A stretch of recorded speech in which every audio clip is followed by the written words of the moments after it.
As chairman of the Senate Finance Committee, I've worked to secure policies to help spur entrepreneurship, competition, and innovation. Opportunity zones are a perfect example of the type of tax policy that creates the kind of growth in our economy. Opportunity zones were created under the Tax Cuts and Jobs Act, signed by the President December 2017. That bill stimulates economic development and job creation across the country by incentivizing long-term investments in economically distressed neighborhoods.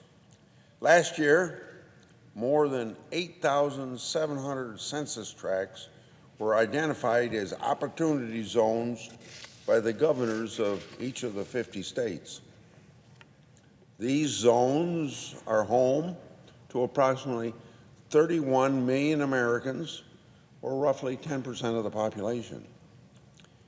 Even in just this short period, we're already seeing wage increases within these economically distressed areas after being designated as opportunity zones.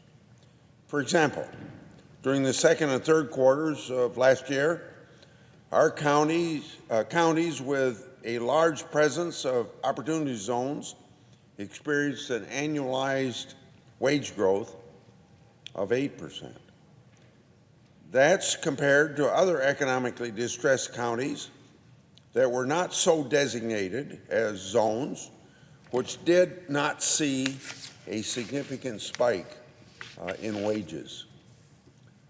We're also seeing states across the country showing an interest in opportunity zones, with at least 17 state legislatures considering their own opportunity zone measures at the state level. Although states can't make direct investments into the federal opportunity zone projects, many are considering measures to encourage initiatives such as solar energy or affordable housing.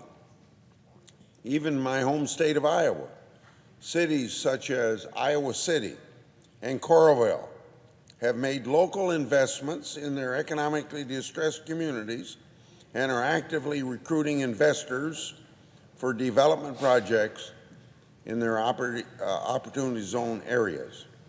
I also want to applaud the efforts of the Treasury Department to provide much-needed clarity for community leaders and investors. These include 2 packages of proposed regulations dedicated to implementing opportunity zone rules. As the Treasury Department works to finalize these regulations and provide other guidance, I will continue working with Secretary Mnuchin, states and cities, and the investment community to ensure that opportunity zones succeed in driving new business investment and activity to America's low-income communities. I suggest the absence of a quorum.